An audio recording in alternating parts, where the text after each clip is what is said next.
Hi, my friends, and welcome to Master of Horror, where I give you the scariest paranormal true stories that I have ever come by. True, scary, paranormal story number 1, the Tatum Hauntings. In the mid-1980s, in a quiet suburb near Atlanta, Georgia, Jim and Kate Tatum built a new home with plans to retire. But 5 months after they moved in their home, the Tatums began to experience a series of unexplained occurrences that would ultimately force them to put their house up for sale.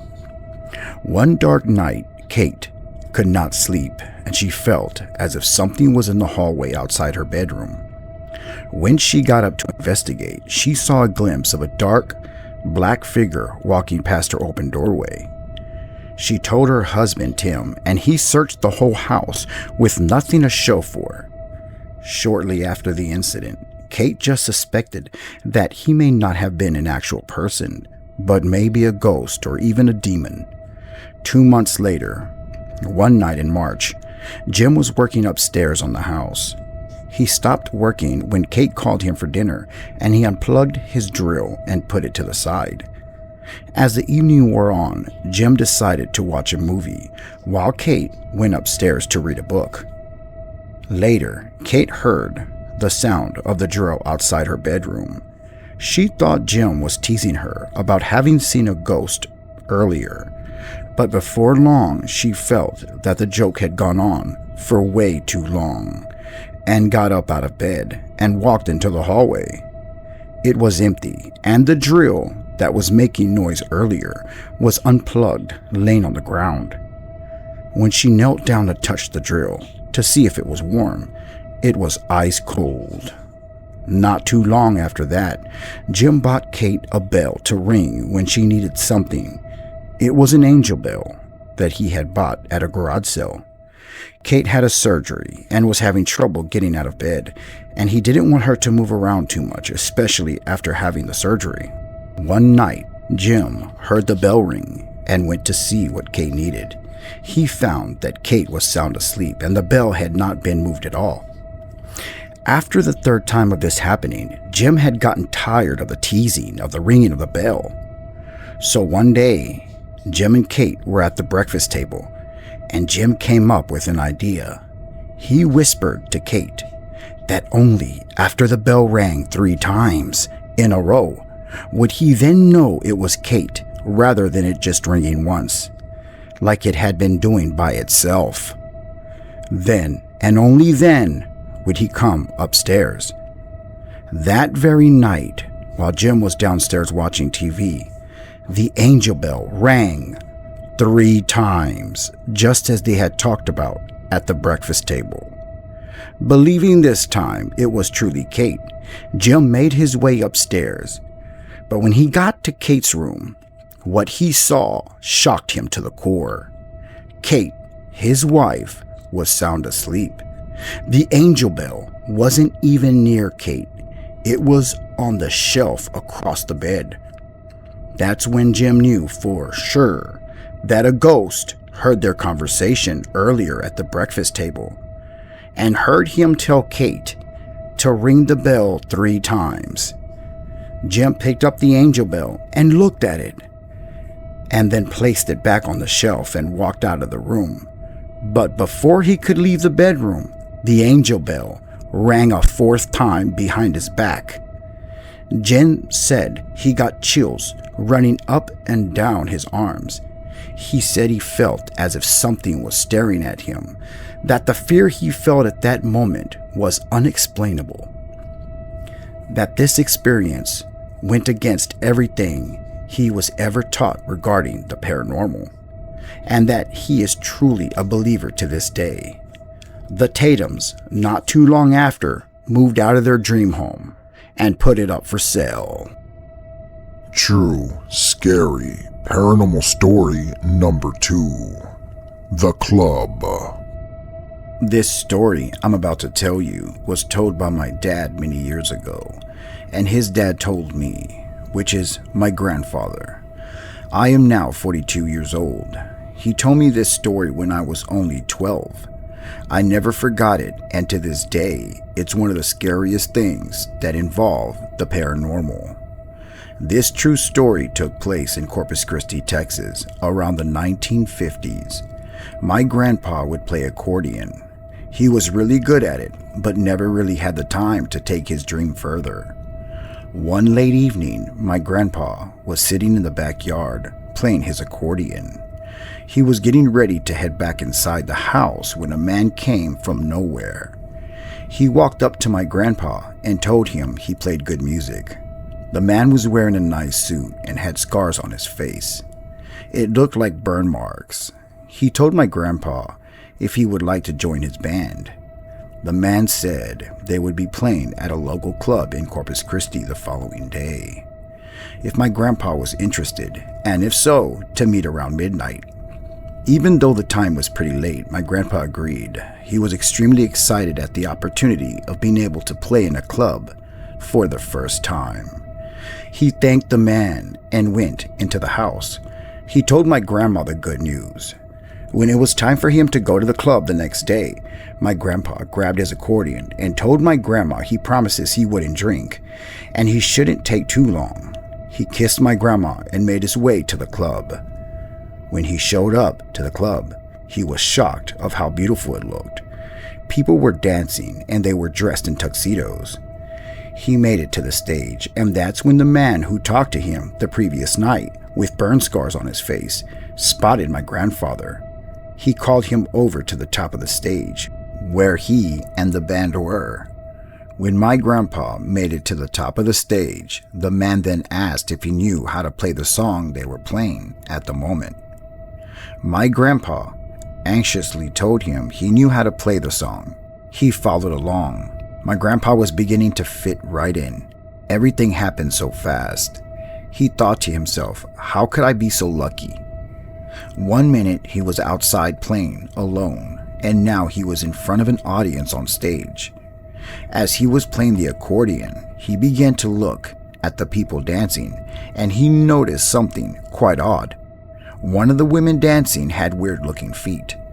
It looked as if she had goat feet. He began to look even closer, and to his horror, the man she was dancing with also had animal feet. They were the feet of a chicken. My grandpa froze in fear.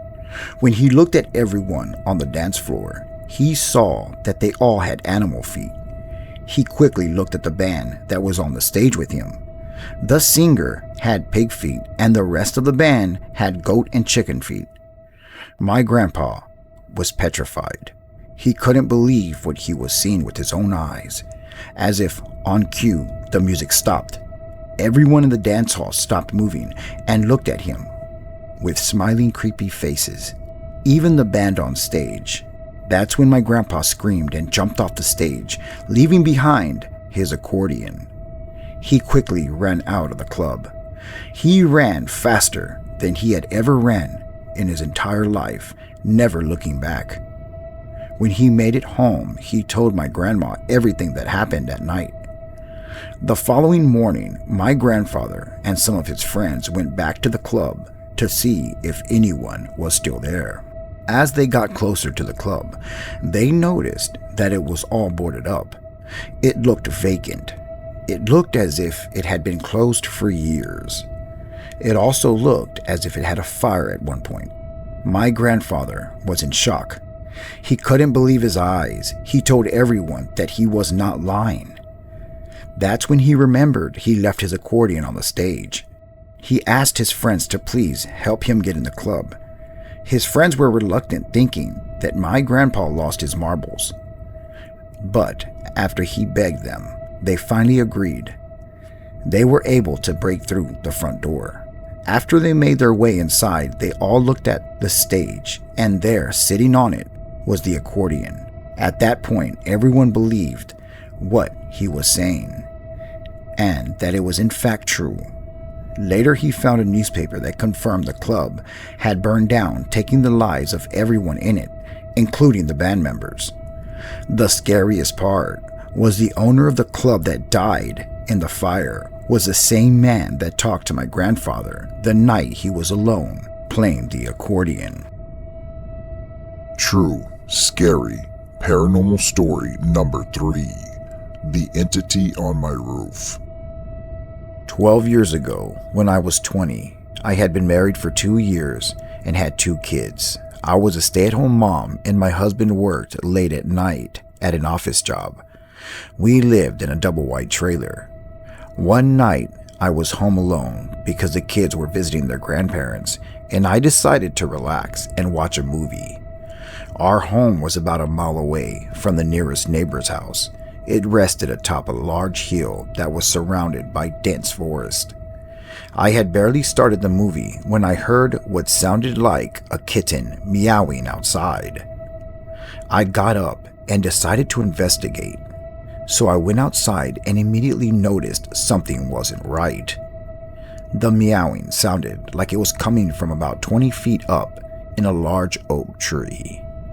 When I walked over and stood directly underneath the branches, the meowing turned into deep growling, not like a dog, but someone pretending to be a dog. It was too dark out to see anything clearly. I was beginning to get scared, and that's when I decided to go back inside and lock the door while I contemplated whether or not I would be overreacting by calling the police. That's when I heard the loudest boom noise on my roof, followed by the most insane high-pitched scream I had ever heard. I covered my ears and ran to the bedroom and grabbed the shotgun. I was shaking with fear because I knew something or someone was trying to scare me, and this whole ordeal wasn't normal. You could just feel something was different. I called my husband at work, and just as he answered, the noises started again, only deeper and longer. He could hear it on the phone, and he told me to hang up and call the police, but I knew they wouldn't be out there for at least an hour or so. So instead, I decided to stand facing the window with the shotgun. I was shivering. After a few moments, what looked like a dark, shadow-like entity just jumped right down in front of the window, facing me. It had complete red glowing eyes. After staring at me for a few seconds, it then growled.